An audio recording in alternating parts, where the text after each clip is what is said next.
औज़ु बिल्लाहि मिनश शैतानिर रजीम।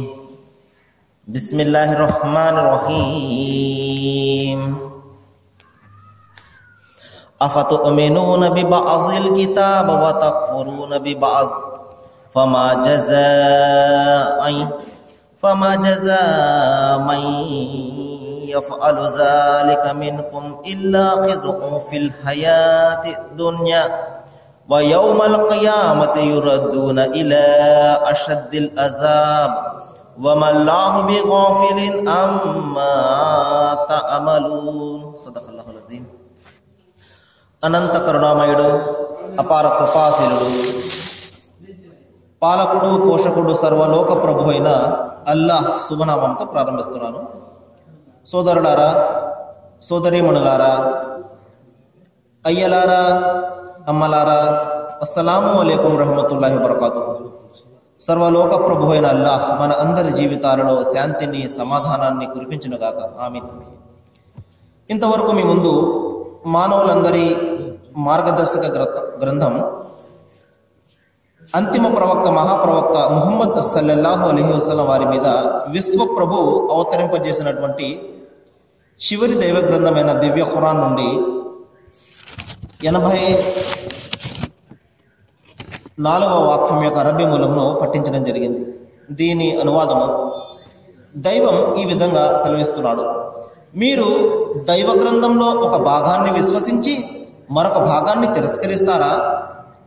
మీలో ఇలా చేసేవారికి ఇహలోక జీవితంలో ఘోర అవమానానికి, పరలోక జీవితంలో తీవ్రమైనటువంటి బాధకు గురి చేయడం తప్ప మరొక శిక్ష ఏముంటుంది?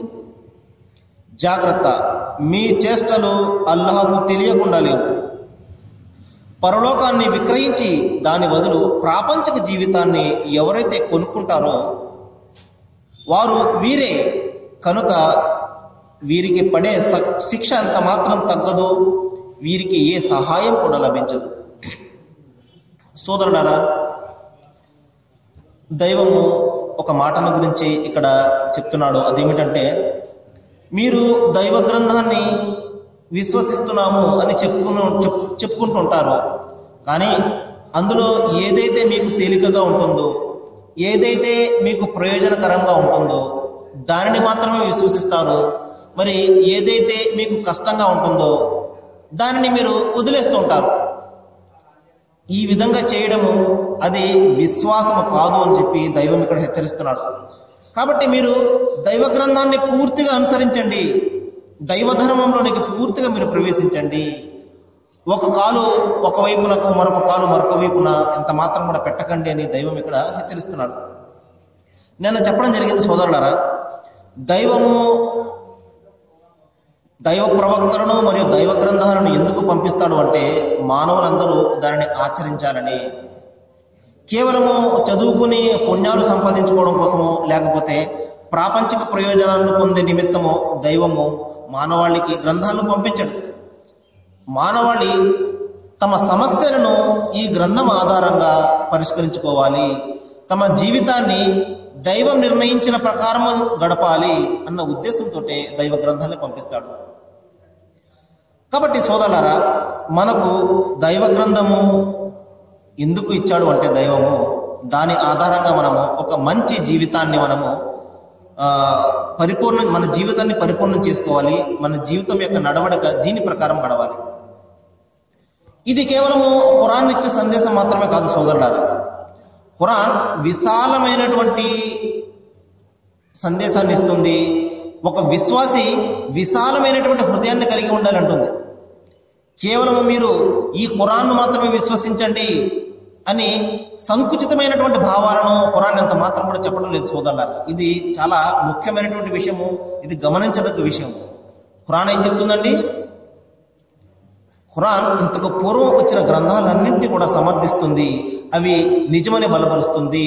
ముసద్దిఖల్ లిమా బైన యదైహి, పూర్వం వచ్చినటువంటి గ్రంథాలను ఇది సమర్థిస్తుంది, అవి నిజమని బలపరుస్తుంది అంటున్నాడు. కాబట్టి ఒక నిజమైనటువంటి విశ్వాసి యొక్క హృదయం విశాలంగా ఉండాలి. దైవం ఒక్కడే, ఆయన పంపినటువంటి గ్రంథాలన్నీ కూడా మనిషి విశ్వసించాలి అన్నటువంటి ఒక విశాలమైనటువంటి విశ్వాసాన్ని కలిగిస్తుంది.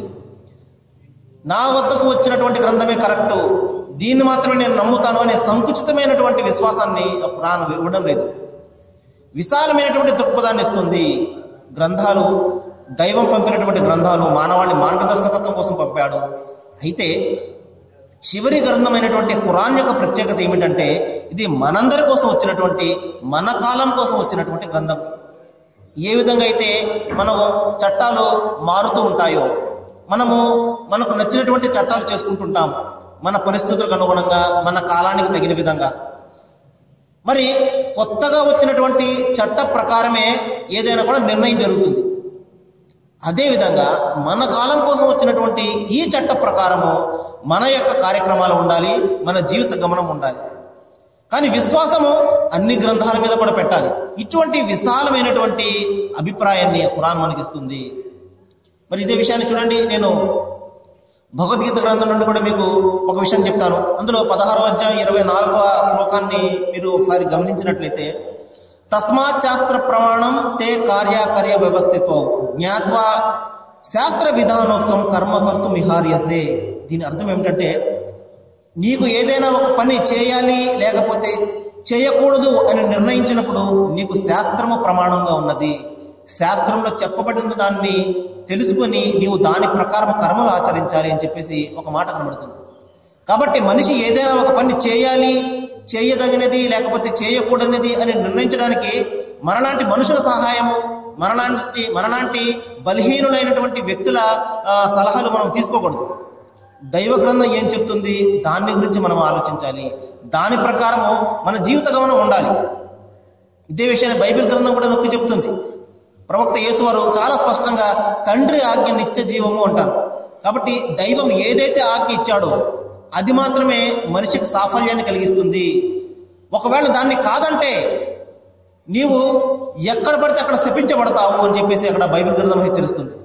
ఇంక ఇదే విషయాన్ని భగవద్గీత గ్రంథం కూడా శాస్త్ర విధి మృత్సుచ మర్తతే కామకారత న సిద్ధి నవాప్నోతి న సుఖం న పరాంగతి 16వ అధ్యాయం 23వ శ్లోకాన్ని గమనిస్తే, ఎవరైతే శాస్త్రోక్తమైనటువంటి విధిని విడిచిపెట్టి తమ ఇష్టం వచ్చినట్టు జీవితం గడుపుతాడో వాడికి పురుషార్థ సిద్ధి కానీ ఉత్తమోత్తమకు మోక్షాన్ని కానీ పొందనేరడు అని చెప్పేసి చెప్పడం జరుగుతుంది. మరి ఇదే విషయాన్ని ఇంకా స్పష్టంగా దైవ గ్రంథము, అంతిమ దైవ గ్రంథము ఖురాను ఏ విధంగా వివరిస్తుందో చూడండి.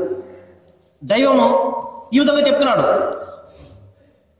ఫహకుం బైనహుం బిమా అన్జలల్లాహ్, అల్లాహ్ పంపినటువంటి చట్ట ప్రకారము మీ యొక్క వ్యవహారాలు పరిష్కరించుకోండి. ఒకవేళ దీని ప్రకారము కాకుండా మీ ఇష్టం వచ్చినట్లు మీరు జీవితం గడిపినట్లయితే దైవము ఎంత మాత్రం కూడా మిమ్మల్ని క్షమించడం అని చెప్పేసి ఇక్కడ హెచ్చరిస్తున్నాడు. ఫమన్ లమ్ యహకుం బిమా అన్జలల్లాహ్ ఫఉలైక హుముల్ కాఫిరూన్, ఎవరైతే దైవం అవతరింపజేసినటువంటి చట్ట ప్రకారము తమ తీర్పులు చేసుకోరో వారు పరమ అవిశ్వాసులు అని చెప్పేసి ఇక్కడ హెచ్చరిస్తున్నాడు. చూడండి, ఫస్ట్ భగవద్గీత గ్రంథం హెచ్చరించింది, తర్వాత బైబిల్ గ్రంథం హెచ్చరించింది, అంతిమంగా వచ్చినటువంటి ఖురాన్ మరింత స్పష్టంగా హెచ్చరిస్తుంది. చూడండి, ఈ విధంగా మానవాళికి మార్గం చూపించడం కోసం, మార్గం తప్పి తమ ఇష్టం వచ్చినట్లు జీవితం గడిపే ఈ మానవులందరి కోసం వచ్చినటువంటి ఒక మార్గదర్శక గ్రంథము మన దివ్య ఖురాన్.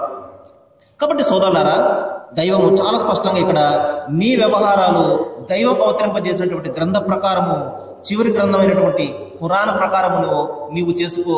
తద్వారా నీకు శాంతి కలుగుతుంది, నీ సమాజానికి శాంతి కలుగుతుంది. అంతేకాదు మరణం తర్వాత వచ్చే ఆ యొక్క పరలోక జీవితంలో కూడా నీకు సాఫల్యం దక్కుతుంది అని చెప్పేసి ఇక్కడ అంతిమ గ్రంథం ఖురాన్లో దైవం సెలవిస్తున్నాడు. మరి మరొక సందర్భంలో చెప్తున్నాడు, ఓ ప్రవక్త, నీవు ఏ నిర్ణయం చేసినప్పటికీ కూడా మరి నిన్ను ఎవరైతే అనుసరిస్తారో వారు దానిని నిస్సంకోచంగా ఆమోదించినంత వరకు వారు విశ్వాసులే కారు అని చెప్పేసి దైవం చెప్తున్నాడు. కాబట్టి ఎవరైతే దైవం ఒక్కడే, ఈ చరాచర సృష్టికి మూలాధారము దైవం ఒక్కడే అని ఎవరైతే విశ్వసిస్తాడో, ఎవరైతే ప్రవక్త ముహమ్మద్ సల్లల్లాహు అలైహి వసల్లం వారు దేవుని యొక్క అంతిమ ప్రవక్త అని ఎవరైతే సాక్ష్యం ఇస్తారో అతను ఖురాన్ మరియు ప్రవక్త ముహమ్మద్ సల్లల్లాహు అలైహి వసల్లం వారు ఇచ్చినటువంటి ఆ యొక్క ప్రవచనాల ఆధారంగా తమ యొక్క తీర్పులను చేసుకోకపోతే వారు ఎంత మాత్రం కూడా విశ్వాసులు కారు అని చెప్పేసి ఇక్కడ దైవం హెచ్చరిస్తున్నాడు. కాబట్టి సోదరులారా, మనకు ఒక విషయం నిన్నే చెప్పడం జరిగింది.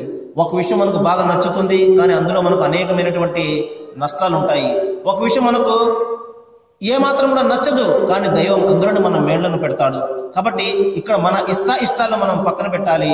దైవం ఏది ఇష్టపడుతున్నాడో ఏది అయిష్టపడుతున్నాడో మనము చూసి దాని ప్రకారం మనము మన యొక్క కర్మను ఆచరించవలసి ఉంటుంది. కాబట్టి ఒకవేళ నా ఇష్టం వచ్చినట్టు నేను జీవితం గడుపుతానండి అంటే దైవం ఒక హెచ్చరిక చేస్తున్నాడు. ఇన్నల్లజీనా యక్తమూన మా అన్జల్నా మినల్ బయ్యినాతి వల్ హుదా మిన్ బాది మా బయ్యన్నాహు లిన్నాస్ ఫిల్ కితాబ్. నేను నా గ్రంథంలో నేను అవతరింపజేసినటువంటి ఈ ఉపదేశాలు, ఈ యొక్క దైవ గ్రంథం యొక్క ఈ మార్గదర్శకత్వము సమస్త మానవ జాతి కోసము అని నేను స్పష్టం చేసిన తర్వాత కూడా ఎవరైతే నా గ్రంథాన్ని దాచివేస్తారో ఉలాయిక యల్ అనుహుముల్లాహ్, వారి మీద దైవం యొక్క శాపం ఉంటుంది. యల్ అనుహుముల్లాయినూన్, సమస్త మానవాళి కూడా వారిని శపిస్తారు అని చెప్పేసి దైవం హెచ్చరిస్తున్నాడు. ఇది ప్రత్యేకంగా ఎవరి వద్దనైతే దైవ గ్రంథం ఉంటుందో, ఎవరి వద్దనైతే దైవ గ్రంథం అమానతుగా ఒక అప్పగింతగా ఉంటుందో వారికి హెచ్చరిక చేస్తున్నాడు. ఉదాహరణకు అంతిమ గ్రంథం ఖురాన్, ఈ అమానతును ఎవరైతే ప్రవక్త ముహమ్మద్ వారిని విశ్వసిస్తారో ముస్లింలుగా పిలువబడే ఈ ముస్లిం జాతికి దైవము ఒక అమానతుగా ఇది అప్పగించడం జరిగింది. ఓ ముస్లింలారా, మీరు ఈ గ్రంథాన్ని మానవ జాతికి తెలియజేయండి. మీ వద్ద వారికి సంబంధించినటువంటి ఆస్తి మీ వద్ద ఉండిపోయింది. ఈ గ్రంథం మీద హక్కులు మీకొక్కరికే కాదు, సమస్త మానవ జాతికి హక్కు ఉన్నది ఇందులో. కాబట్టి మీ బాధ్యత ఏమిటంటే, ముస్లింలుగా పిలువబడే మీ బాధ్యత ఏమిటంటే ఈ గ్రంథాన్ని సమస్త మానవ జాతికి మీరు అందజేయాలి. మీ ఇరుగు వారికి, మీ పొరుగు వారికి, మీ సాటి సోదరులకు, మీ దేశ సోదరులకు, మీ ప్రపంచ సోదరులకు అందరికీ కూడా ఈ గ్రంథం మీరు తెలియజేయాలి. ఎందుకంటే ఈ బాధ్యతను నేను మీ మీద పెట్టాను.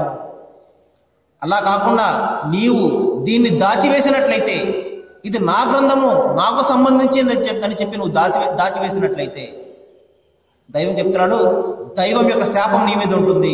సమస్త మానవ జాతి కూడా నిన్ను శపిస్తారు ప్రళయంలో. ఓ దైవమా, ఇతను ప్రపంచంలో ఉన్నప్పుడు ఏనాడు కూడా నాకు ఖురాన్ గురించి చెప్పలేదు, ఏనాడు కూడా ఇన్ని మంచి విషయాలు ఉన్నాయి అని ఎంత మాత్రం కూడా చెప్పలేదు.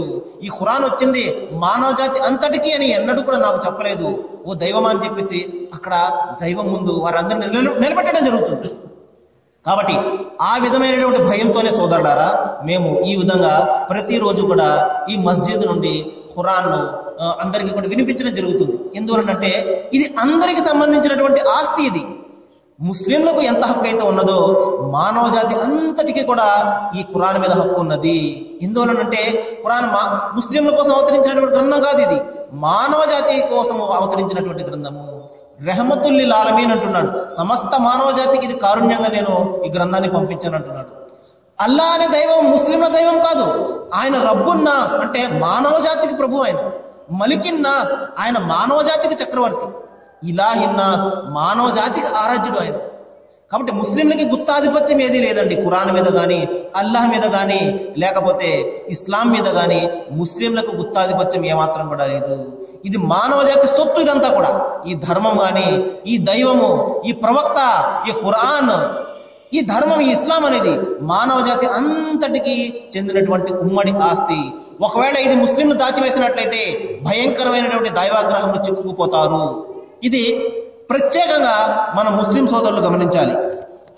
కాబట్టి సోదరులారా, ఇంకా దైవం చెప్తున్నాడు, అంతేకాదు వల్లజీన సఅఫి ఆయాతిన ముఆజిజీన్ ఉలాయిక హుముల్ ఖాసిరూన్ ఉలాయిక అస్హాబుల్ జహీమ్. ఎవరైతే నా ఆయతులను తిరస్కరిస్తారో, నేను పంపినటువంటి ఈ గ్రంథాన్ని ఎవరైతే తిరస్కరిస్తారో వారు నరకానికి మిత్రులు అని చెప్పేసి దైవం హెచ్చరిస్తున్నాడు. వారు తమ యొక్క ఇంటిని నరకంలో నిర్మించుకున్నట్టే. పోన్లే దైవం ఈ విధంగా వదిలేస్తాడు, చెప్పలేదు కదా అని చెప్పేసి వదిలేస్తాడు అన్న భరోసా ఏమాత్రం కూడా పెట్టుకోకండి. నిశ్చయంగా దైవం అత్యంత కఠినంగా లెక్క తీసుకుంటాడు, నరకంలో తోసివేస్తాడు అని చెప్పేసి దైవం ఇక్కడ హెచ్చరిస్తున్నాడు. కాబట్టి దైవం పంపినటువంటి అంతిమ గ్రంథము ఖురానుకు 5 హక్కులు ఉన్నాయి. ప్రత్యేకంగా మన ముస్లిం సోదరులు గమనించాలి. ఈ 5 హక్కులను మనం నిర్వర్తించాలి. లేకపోతే ఈ గ్రంథము, ఈ ఖురాను మరి ముస్లింలకు వ్యతిరేకంగా దైవం వద్ద సాక్ష్యం ఇస్తుంది. ఆ 5 హక్కులు ఏమిటండి? 1, ఈ గ్రంథాన్ని విశ్వసించాలి. ఆ తర్వాత ఈ గ్రంథాన్ని మధురంగా పారాయణం చేయాలి. ఇక 3వది, ఈ గ్రంథాన్ని పరిశీలించాలి, పరిశోధించాలి. ఇక 4 ఈ గ్రంథం ప్రకారం ఆచరించాలి. 5 ఈ గ్రంథాన్ని గురించి సమస్త మానవ జాతికి తెలియజేయాలి. ఈ 5 హక్కులను నిర్వర్తించినప్పుడే అతడు ఈ గ్రంథానికి వారసుడు అని చెప్పుకోబడతాడు. లేదు అంటే దైవము ఒక భయంకరమైనటువంటి ఒక మాటను ఇప్పుడు చెప్తున్నాడు చూడండి. వమన్ అర్ద అన్ జిక్రి ఫఇన్నహు మఈషహు జనహు వనుహుషరు యౌమల్ ఖియామతి అమా. ఎవరైతే నా వాక్యాలను తిరస్కరిస్తారో వారిని నేను గుడ్డివానిగా చేసి ప్రళయ దినాన లేపుతాను. ఆ రోజున మనిషి ఈ విధంగా తెల్లబోయి, ఓ దైవమా, ప్రపంచంలో ఉన్నప్పుడు నేను బాగా చూసేవాడినే, ఇక్కడ నన్ను అంధుడుగా ఎందుకు లేపావు? కాల రబ్బి లిమ హషర్తని అమ వకద కుంతు బసీరా. అప్పుడు దైవము ఈ విధంగా చెప్తాడు, ప్రపంచంలో నీ ముందు నీ గ్రంథం కనబడుతుంది. ప్రపంచంలో ఉన్నప్పుడు దైవ గ్రంథం నీ ముందు కనబడుతున్నప్పటికీ కూడా నువ్వు ఏనాడు దాన్ని తెరిచి చూడలేదు, ఏనాడు దాని గురించి నువ్వు ఆలోచించలేదు, ఏనాడు దాన్ని పారాయణం చేయలేదు, ఏనాడు దాని గురించి ఇతరులకు చెప్పలేదు. ఇతనికి స్వయంగా తెలిస్తేనే కదా నలుగురికి చెప్పడానికి. ఇతను స్వయంగా చదవడు. దైవ గ్రంథం ఖురాన్లో ఏముందో స్వయంగా ముస్లింలకే తెలియనటువంటి పరిస్థితి ఈ రోజున. అందుకనే తెలియనటువంటి కారణంగానే ఇది నా గ్రంథం అని చెప్పేసి వారు ఈ విధంగా దాచివేసుకుంటున్నారు. కానీ ఇది ముస్లింల గ్రంథం కాదు సోదరులారా. ఈ విధంగా ఈ మస్జిద్ నుండి ఏ విధంగా అయితే ఖురాన్ గురించి అందరికీ కూడా చెప్పడం జరుగుతుందో ప్రతి మస్జిద్లో కూడా ఈ విధంగా జరగాలి. జరగకపోతే రేపొద్దున ప్రళయ దినాన్న ఆ గ్రంథము, ఆ ఖురాన్ ముస్లింలకు వ్యతిరేకంగా దైవం వద్ద సాక్ష్యమిస్తుంది, నన్ను వీడు ఎప్పుడు కూడా చదవలేదు, నలుగురికి కూడా చెప్పలేదు అని. కాబట్టి సోదరులారా, దైవము అంతిమ దినాన్న ఎవరైతే దైవ గ్రంథాన్ని చదవడో, ఎవరైతే దైవ గ్రంథం గురించి ఆలోచించడో, ఎవరైతే ఖురాన్ గురించి ఇతరులకు చెప్పడో వాడిని దైవము అంధునిగా లేపడం జరుగుతుంది. ఆ రోజున మనిషి తెల్లబోయి, నేను ప్రపంచంలో ఉన్నప్పుడు బాగా చూసేవాడిని కదా, ఈ రోజున నన్ను గుడ్డివానికి ఎందుకు లేపావు అంటే నీవు గుడ్డివానిగా జీవితం గడిపావు, కళ్ళుండి కూడా కబోదిగా నువ్వు జీవితం గడిపావు ప్రపంచంలో. ఈ రోజున నిన్ను గుడ్డివానిగా నేను చేశానని చెప్పేసి దైవం అక్కడ సమాధానం చెప్తాడు. కాబట్టి అటువంటి భయంకరమైనటువంటి పరిస్థితుల నుండి మనం రక్షింపబడాలంటే దైవ గ్రంథాన్ని ముందు మనం చదవాలి, మనం అర్థం చేసుకోవాలి. ఆ తర్వాత తెలియనటువంటి ఎవరికైతే తెలియదో వారందరికీ కూడా మనం ఇది చెప్పాలి. కాబట్టి ఇన్ని మహత్తరమైనటువంటి హక్కులను దైవం ఇక్కడ పెట్టడం జరిగింది. ఇన్ని బాధ్యతలను ముస్లిం సమాజం మీద పెట్టడం జరిగింది. కానీ ఈ రోజున ముస్లిం అనే పిలువబడేవాడు కేవలము ఒక జుమ్మా ముస్లిం గానో, అంటే ఒక జుమ్మా రోజున వచ్చే ముస్లిం గానో, లేకపోతే ఈద్ ముస్లిం గానో, లేకపోతే ఒక పండగ పూట నమాజ్ చేసేవానిగా మారిపోతున్నాడు తప్పించి నిజమైనటువంటి ముస్లింగా ఎంత మాత్రం కూడా ఉండడం లేదు. నిజమైనటువంటి ముస్లింగా ఉన్నాడు అంటే అతను ఎంత మాత్రం కూడా నిద్రపోడు. అనుక్షణం కూడా ఈ గ్రంథం గురించి, ఈ దైవం గురించి తెలియనటువంటి అనేక మంది కోటాను కోట్ల మంది ఉన్నారు. వారు అనుకుంటున్నారు ఈ అల్లా అంటే ముస్లింల దైవం అని, అల్లా అంటే వేరే దైవం అని, వేరే మతానికి చెందిన దైవం అని భావిస్తున్నారు. కానీ అది తప్పు, అది కాదు సోదరులారా.